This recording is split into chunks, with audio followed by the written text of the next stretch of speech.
Hello learners, welcome to management classes with Pallavi. So आज जो मैं वीडियो आप लोगों के लिए लेकर आई हूँ वो है रिगार्डिंग एलपीजी। हाँ जी, आपने बिल्कुल सही इंटरप्रेट करा।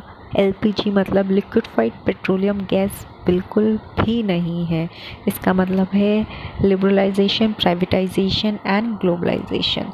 सो क्विकली इसके बारे में हम लोग पढ़ लेते हैं और क्विकली आप लोग भी जो नीचे रेड कलर से सब्सक्राइब लिखा हुआ है उस पर क्लिक कर दीजिए और जो बेल आइकन है उस पर प्रेस कर दीजिए ताकि आपको मेरे न्यू वीडियोस की अपडेट एज अ नोटिफिकेशन मिलती रहे।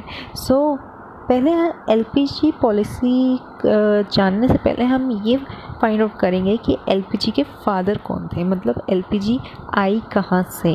ठीक है, लिबरलाइजेशन, प्राइवेटाइजेशन एंड ग्लोबलाइजेशन कहाँ से क्रिएट हुआ है। ठीक है, तो वो आया है या उसके फादर हैं इंडस्ट्रियल पॉलिसी 1991। ठीक है, तो पहले अगर हम इंडस्ट्रियल पॉलिसी के बैकग्राउंड की बात करें तो जब इंडिपेंडेंस हुआ था तो इंडियन इकोनॉमी बहुत ज़्यादा सीवियर प्रॉब्लम से फेस हो रही थी, जैसे लिटरेसी प्रॉब्लम, ठीक है, पॉवर्टी, लो पर कैपिटल इनकम, इंडस्ट्रियल बैकवर्डनेस और अनएम्प्लॉयमेंट। तो उससे निकलने के लिए गवर्नमेंट ने एक स्टेप लिया और वो स्टेप उसने किस में लिया, इंडस्ट्रियल डेवलपमेंट में।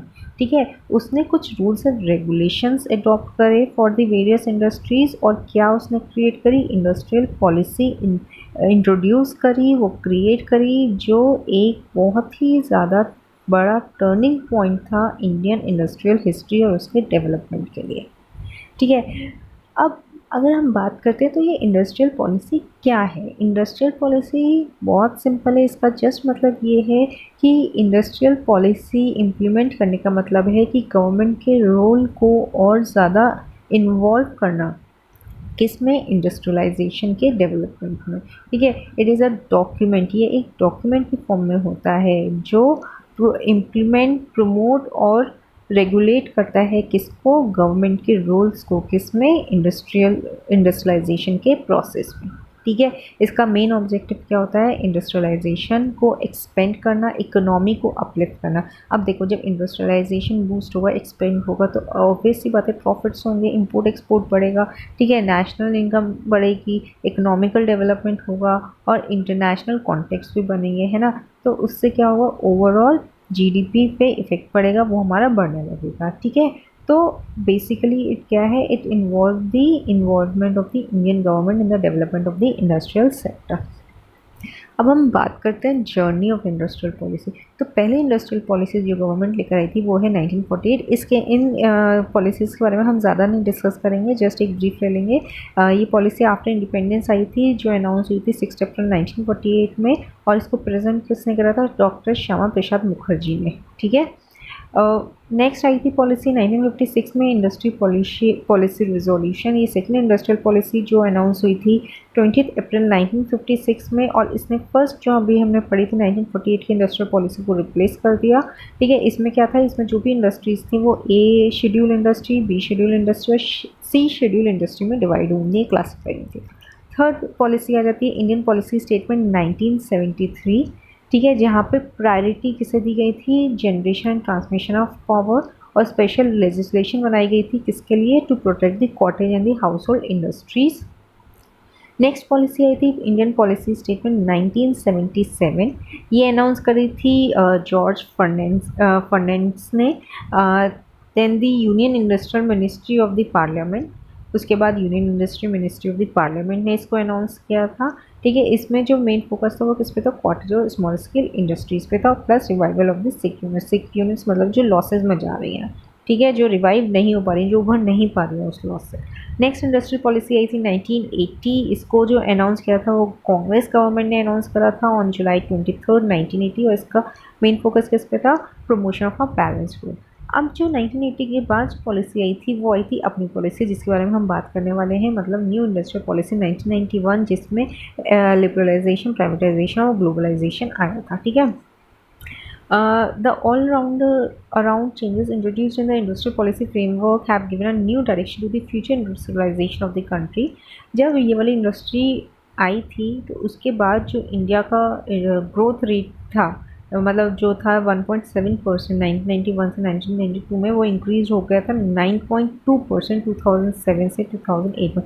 तो आप ये समझ सकते हैं कि जब ये पॉलिसी आई थी तो उससे कितना ज़्यादा फ्रूटफुल रिजल्ट्स मिला था हमारी इंडियन इकोनॉमी को। ठीक है, जो इंडस्ट्रियल स्ट्रक्चर था वो बहुत ज़्यादा बैलेंस हो गया था।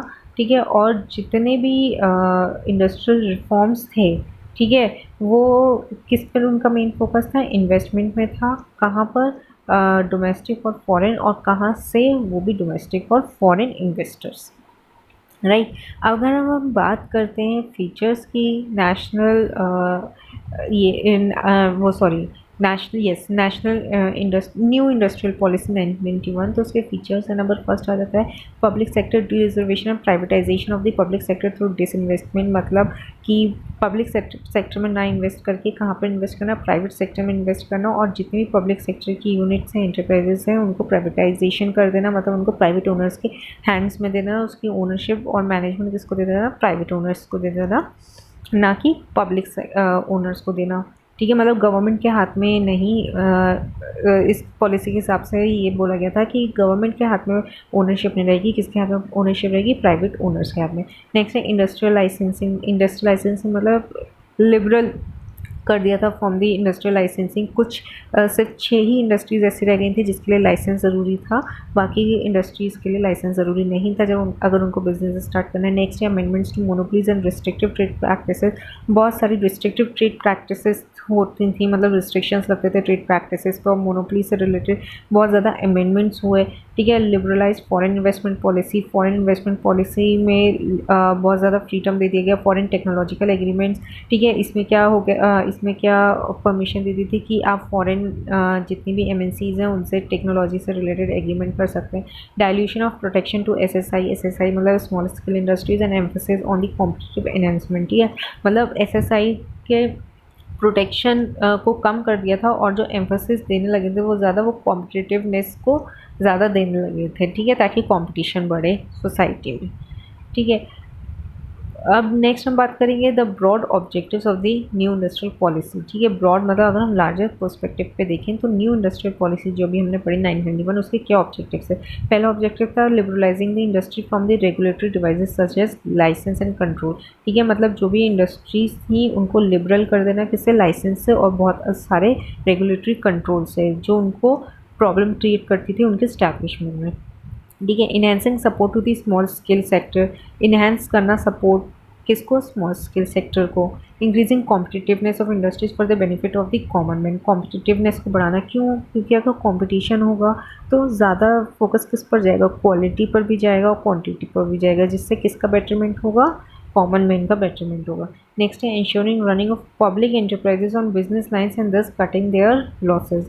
ठीक है, ये इंश्योर करना कि जो भी पब्लिक एंटरप्राइजेज़ हैं, ठीक है, उनके बिज़नेस को अच्छे से रन करना, ताकि जो भी पब्लिक एंटरप्राइजेज़ लॉस फेस कर रही हैं उनका लॉस किस में कन्वर्ट हो जाए, प्रॉफिट्स में कन्वर्ट हो जाए।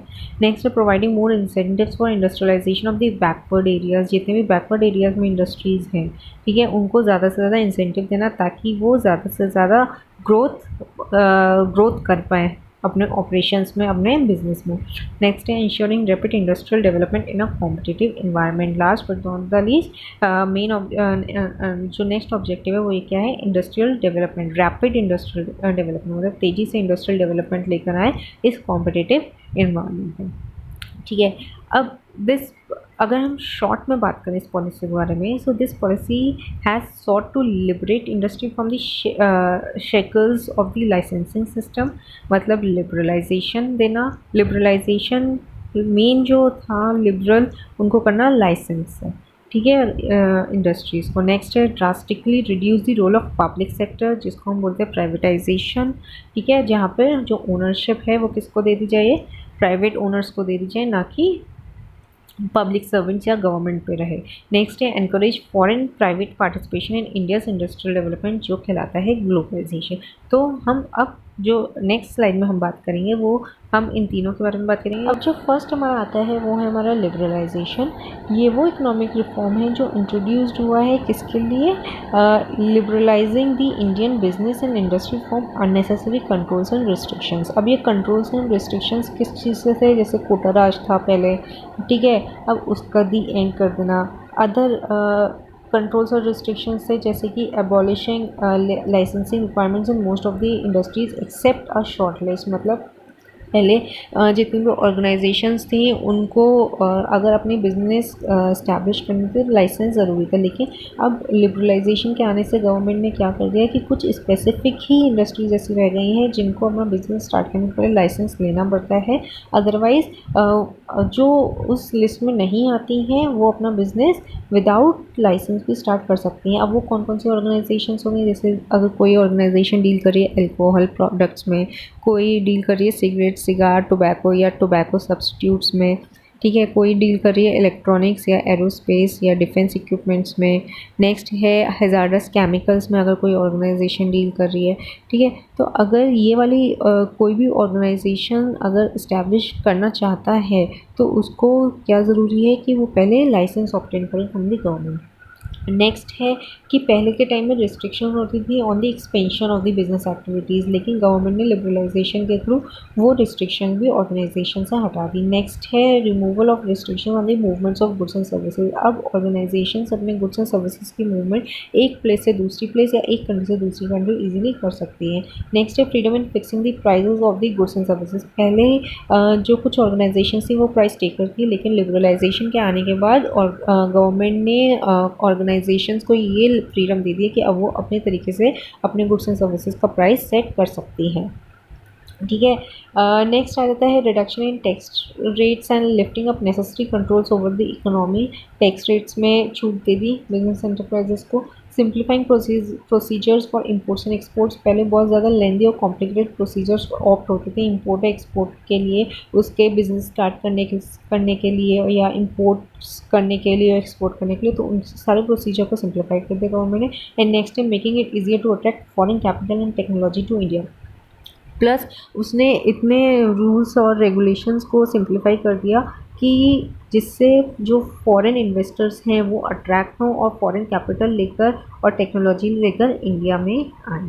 तो ये था लिबरलाइजेशन के बारे में। अब हम बात करते हैं प्राइवेटाइजेशन। प्राइवेटाइजेशन वर्ड कहाँ से आया है, प्राइवेट से, मतलब प्राइवेट ओनर्स। यहाँ पे प्रायोरिटी किसे दी जा रही है, प्राइवेट ओनर्स और प्राइवेट मैनेजमेंट को। तो ये इकोनॉमिक रिफॉर्म क्या कहता है कि ये इकोनॉमिक रिफॉर्म एम करता है giving greater role to the private sector in the nation, building process and reducing the role to the public sector. मतलब जो भी पब्लिक सेक्टर के पास पहले एंटरप्राइजेस थी, ऑर्गेनाइजेशन थी, मैनेजमेंट थी, उसको किसको दे देना, प्राइवेट सेक्टर को दे देना, ताकि वो अच्छे से उसको हैंडल करे। क्यों, क्योंकि प्राइवेट सेक्टर के दिमाग में हमेशा क्या रहता है, प्रॉफिट अर्निंग रहता है ना। तो इसलिए जो भी पब्लिक सेक्टर में जिस वजह से भी लॉसेस हो रहे होंगे तो उसकी वजह से गवर्नमेंट ने क्या डिसाइड करा, प्राइवेटाइजेशन करना डिसाइड करा, जिसमें वो जितनी भी सिक यूनिट्स हैं, ठीक है, या जितनी भी ऐसी पब्लिक सेक्टर यूनिट्स हैं, अंडरटेकिंग्स हैं जो लॉस बेयर कर रही हैं, उनको किस में कन्वर्ट कर दिया, प्राइवेटाइजेशन में, या उनको किसको दे दिया, प्राइवेट सेक्टर को दे दिया, ठीक है। अब इसमें बेसिकली गवर्नमेंट क्या करती है, डिसइन्वेस्टमेंट कर देती है, किसमें, पब्लिक सेक्टर में। डिसइन्वेस्टमेंट मतलब इन्वेस्टमेंट का अपोजिट, मतलब इसमें पब्लिक सेक्टर में पैसा नहीं लगाती है वो, मतलब बल्कि उन एंटरप्राइजेज में से डिसइन्वेस्टमेंट कर देती है, पैसा लगाना बंद कर देती है, ठीक है। And decided to refer the loss making and sick enterprises to the board of industrial and financial reconstruction. और जो board of industrial and financial reconstruction है, उनको जो भी लॉस मेकिंग और सिक एंटरप्राइजेस होती हैं उनको वो एंटरप्राइजेस कौन देखता है, board of industrial and financial reconstruction देखता है, उनको सौंप दी जाती है, ठीक है। It results in dilution of the stake of the government in the public sector. Public enterprise privatisation से क्या होता है, गवर्नमेंट का जितना भी स्टेक होता है पब्लिक इंटरप्राइज में वो डाइल्यूट हो जाता है, कम हो जाता है। और अगर गवर्नमेंट का स्टेक उस ऑर्गेनाइजेशन में 51% से कम हो जाता है तो ऑटोमेटिकली उसकी जो ओनरशिप और मैनेजमेंट है उस एंटरप्राइज की, वो किसके पास चली जाती है, प्राइवेट सेक्टर ओनर्स के पास चली जाती है। अब नेक्स्ट आता है हमारा ग्लोबलाइजेशन, एलपीजी का जी जिसको हम बोलते हैं ग्लोबलाइजेशन। ग्लोबलाइजेशन वर्ड कहाँ से आया है? ग्लोब से आया है। ग्लोब में हम क्या देखते हैं? डिफरेंट कंट्रीज़ देखते हैं, डिफरेंट नेशंस देखते हैं ना। तो ग्लोबलाइजेशन का मतलब भी वही है, जब हम उन नेशंस, डिफरेंट नेशंस और डिफरेंट कंट्रीज से लिंक करते हैं अपने आप को, अपनी इकोनॉमी को लिंक करते हैं, उनके साथ कॉन्ट्रैक्ट बनाते हैं, ठीक है, उनके साथ डीलिंग करते हैं, उनके साथ एग्रीमेंट करते हैं, उनके साथ इंटीग्रेट करते हैं अपनी इकोनॉमी को, ठीक है, तो उसको हम क्या बोलते हैं? ग्लोबलाइजेशन बोलते हैं, ठीक है।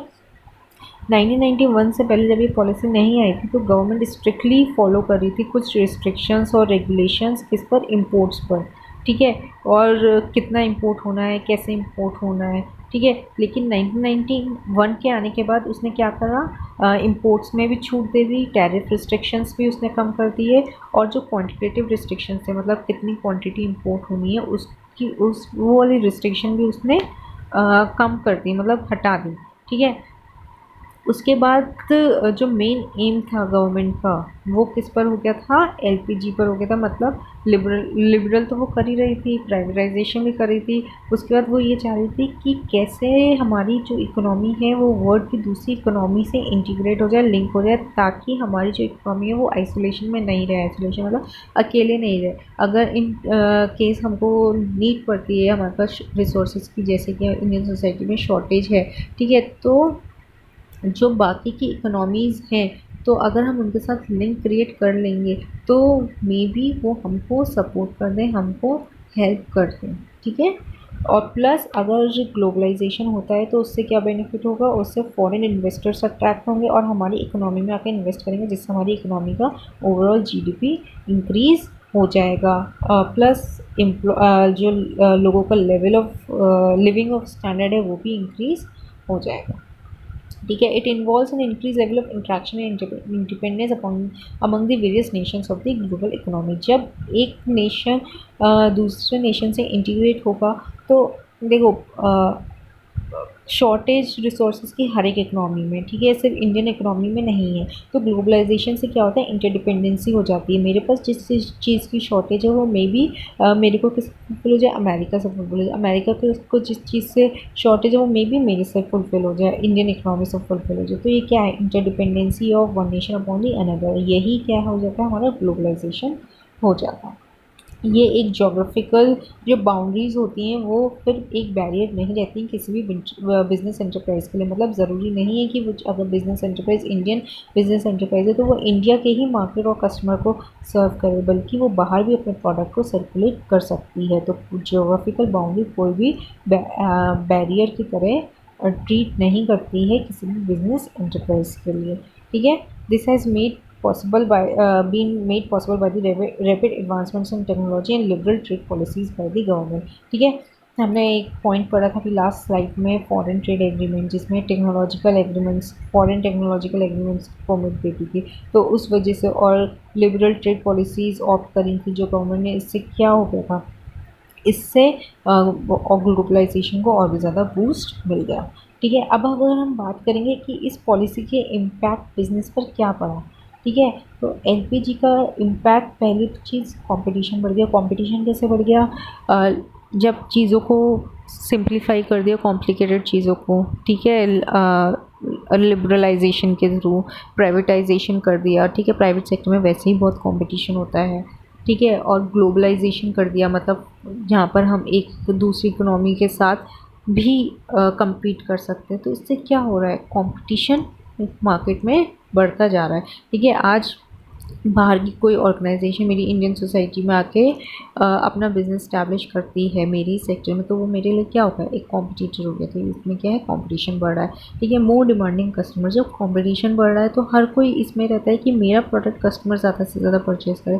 तो इससे क्या होगा? कस्टमर की चॉइस, कस्टमर को ज़्यादा से ज़्यादा चॉइसेस मिल रही हैं। जब उनको चॉइसेस मिल रही है तो उनकी डिमांड भी और ज़्यादा बढ़ रही है, ठीक है। Rapid changing technological environment, customers की डिमांड चेंज हो रही है, कंपटीशन बढ़ रहा है, ठीक है। इन्वायरमेंट जो है वो डायनामिक होता है, तो इस वजह से क्या है? टेक्नोलॉजिकल भी चेंजेस बहुत ज़्यादा आ रहे हैं, नई नई टेक्नोलॉजीज़ आ रही हैं ताकि कम कॉस्ट में ज़्यादा बेनिफिट ऑर्गेनाइजेशंस अचीव कर सकें। नेसेसिटी फॉर चेंज में क्या है कि इन्वायरमेंट डायनामिक है, टेक्नोलॉजीज आ रही है, नई नई कस्टमर्स की डिमांड प्रेफरेंसेस बढ़ रहे हैं, कॉम्पिटिशन बढ़ रहा है। तो ये सब चीज़ क्या चाह रही है, ऑर्गेनाइजेशन में चेंजेस डिमांड कर रहे हैं। तो इस वजह से क्या है कि ऑर्गेनाइजेशंस में अब में भी अपने सेटअप में चेंजेस कर रही हैं, अपनी पॉलिसीज़ में, अपनी स्ट्रैटेजीज़ में चेंज कर रही हैं।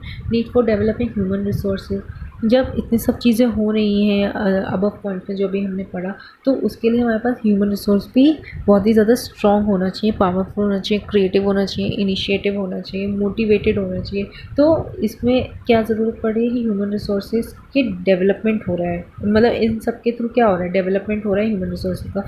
मतलब ऑर्गेनाइजेशन का जो फोकस है वो किस पर जा रहा है, developing the human resources. Market orientation मतलब कि पहले जो थी ऑर्गेनाइजेशंस वो प्रोडक्ट जो भी बनाती थी वो विदाउट एनी रिसर्च बनाती थी, ठीक है। पहले उसने प्रोडक्ट बनाया फिर उसकी मार्केट की, लेकिन अब क्या है, अब वो मार्केट ओरिएंटेड हो रही है। मतलब अब जो भी वो प्रोडक्ट बनाती हैं पहले उनकी रिसर्च करती है, उसके बाद वो मार्केट में प्रोडक्ट सेल आउट करती है। Loss of budgetary support to the public sector, same thing privatisation का ही मतलब है इसका कि पब्लिक सेक्टर की जगह प्राइवेट सेक्टर को ज़्यादा बजट मिल रहा है या फिनेंशियल सपोर्ट मिल रही है गवर्नमेंट की तरफ से। So in the new economic environment the Indian enterprises have developed various strategies to meet the challenge of competition. Competition तो बढ़ ही गया है, ठीक है, एलपीजी पॉलिसी की वजह से। तो क्या है, जो बिजनेस एंटरप्राइजेज हैं वो डेवलप कर रही हैं बहुत सारी स्ट्रैटेजीज़ कि कैसे हम कंपटीशन को बीट कर पाएँ विद इन एन सोसाइटी, मतलब जहाँ पर वो वर्क कर रही हैं, मतलब that is domestic countries as well as international countries. So that's all about today. I hope आपको आज वीडियो समझ में आए तो प्लीज़ इसे लाइक करें, शेयर करें, कमेंट करें, and yes don't forget to subscribe my channel and press the bell icon for more new updates. Thank you so much.